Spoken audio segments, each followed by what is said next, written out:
আমরা জানি যে কালেমা তাইয়্যিবা লা ইলাহা ইল্লাল্লাহ মুহাম্মাদুর রাসূলুল্লাহ মিফতাহুল জান্নাহ।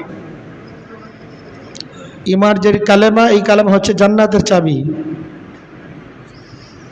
তাহলে ঈমান থাকলেই তো জান্নাত পাওয়া যাবে, আমলের কি প্রয়োজন?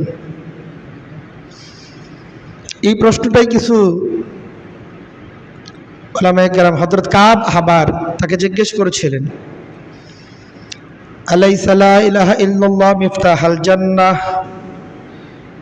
অনেকে জিজ্ঞেস করেছিলেন। কাব আহবার অনেক জ্ঞানী ব্যক্তি ছিলেন,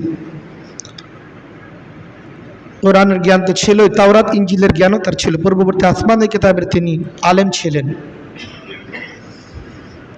অনেক জ্ঞানী হওয়ার কারণে তাকে জিজ্ঞেস করা হয়েছিল, আলাইসা লা ইলাহা ইল্লাল্লাহ মিফতাহুল জান্নাহ, লা ইলাহা ইল্লাল্লাহ এটাই কি জান্নাতের চাবি না? যার কাছে লা ইলাহা ইল্লাল্লাহ আছে, কালেমার বিশ্বাস যার মধ্যে আছে, এটাই তো তার জান্নাতে প্রবেশ করার জন্য যথেষ্ট, আমলের কি প্রয়োজন? তো কাব আহবার তখন জবাব দিয়েছেন, বালা, কথা তো ঠিকই আছে,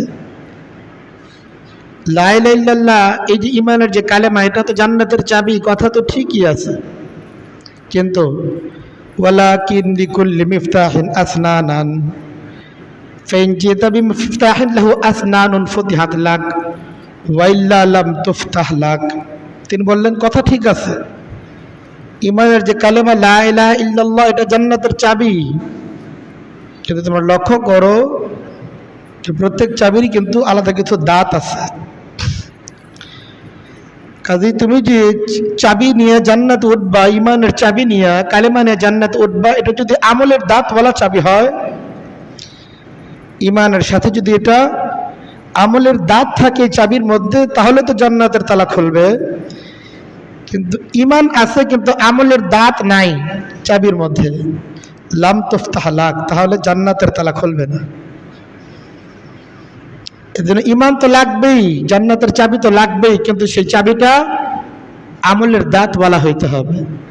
দাঁতের দাঁতে যদি মিলে যায় তাহলে তালা খুলবে, দাঁতের দাঁতে যদি না মিলে তাহলে কিন্তু জান্নাতের তালা খুলবে না। এই জন্য ঈমানের পাশাপাশি আমাদের আমলের প্রতি যত্নবান হওয়া চাই।